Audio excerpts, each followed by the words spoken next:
मैं हूं सादिया गुल। आप देख रहे हैं मेरा यूट्यूब चैनल और फेसबुक पेज।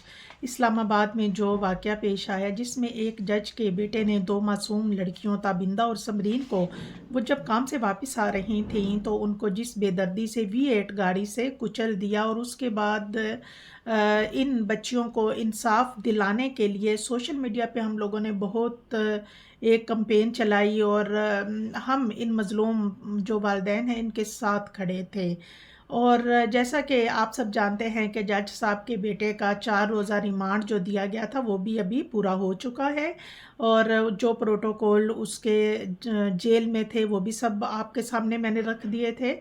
जज साहब जो है वो जिस दिन ये वाक़या हुआ उस दिन वो अगले दिन अदालत से गैर हाजिर रहे। और क्योंकि ये वाक़या रात को 1:30 पे हुआ था तो ज़ाहिर है वो पुलिस के साथ मिल के और इस केस के पीछे जो कुछ भी था उन सारी चीज़ों को मैनेज करने में लगे रहे होंगे, लिहाजा रात भर जागे रहे होंगे, इसलिए अगले दिन वो अदालत ना आ सके। और लिहाजा जो पुलिस अपने बेटे को थाने ले गए और फिर 4 रोज़ा रिमांड उनके बेटे का दे दिया गया। अब इस दौरान जो कुछ भी हुआ उसके बारे में मैं आपको बताती चलूँ कि हमारा राब्ता हुआ इन लड़कियों की एक इनकी फैमिली के ही है एक है उनके एक अजीज़ से। और जब हमने उनसे पूछा कि पुलिस आपके साथ तामुन कर रही है तो जवाब आया कि कोई तामुन नहीं किया पुलिस ने हमारे साथ। और सेकेंडली उन्होंने ये बताया कि हमें सीसीटीवी फुटेज भी प्रोवाइड नहीं की गई।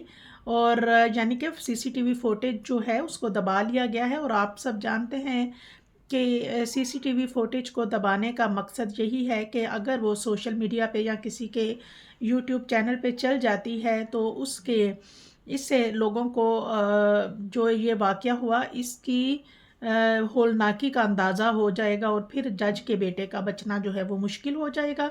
लिहाजा ये जो वीडियो है इसको दबा लिया गया।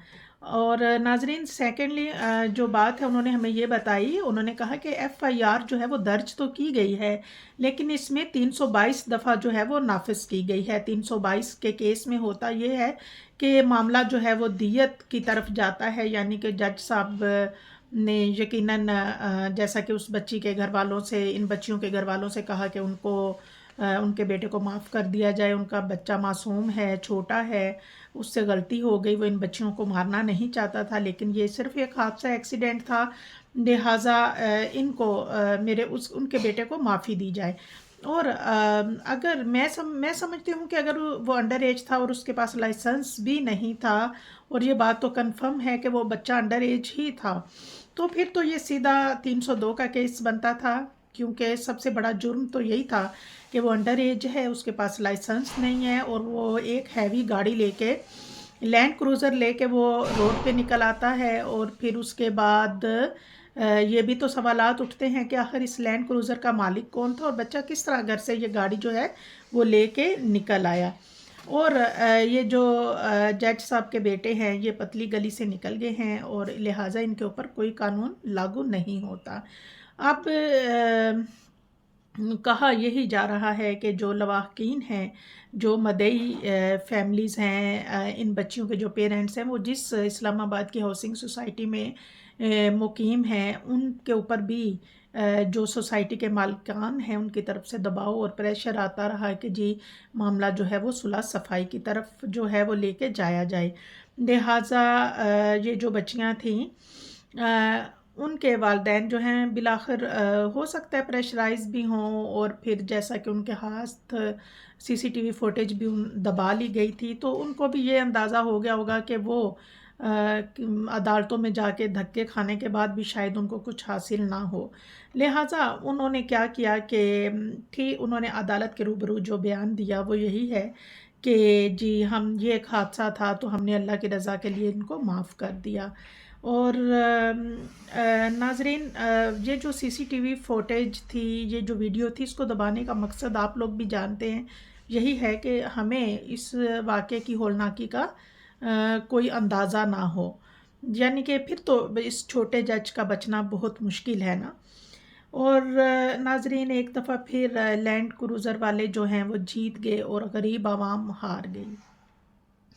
جیسا کہ کراچی میں نتاشا کیس آپ کے سامنے ہے، مجھے ابھی تک یاد ہے کہ میں نے اس کیس کو رپورٹ کیا تھا پورا ڈیٹیل سے، اور اس میں بھی ایسے ہی ہوا، باپ اور بیٹی کو لینڈ کروزر کے نیچے اس نے دے کے کچلا، پھر اس کے بعد وہ صاف بچ گئی اور اب وہ آرام سے اپنی زندگی گزار رہی ہے۔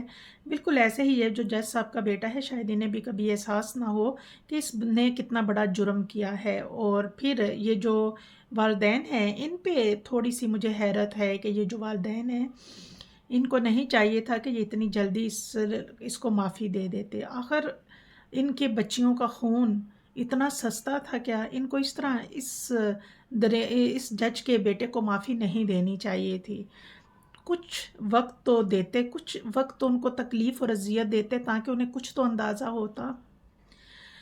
اور یہ کوئی اچھا لیسن نہیں گیا۔ اس کا مطلب یہی ہے کہ ہمیشہ لینڈ کروزر والے جو ہیں وہ جیتے رہیں گے اور غریب جو ہیں ان کے بچے جو ہیں وہ پستے رہیں گے۔ اپنی کومنٹ میں اپنی رائے سے آگاہ ضرور کیجیے گا اور دعاؤں میں یاد رکھیے گا۔ اللہ حافظ۔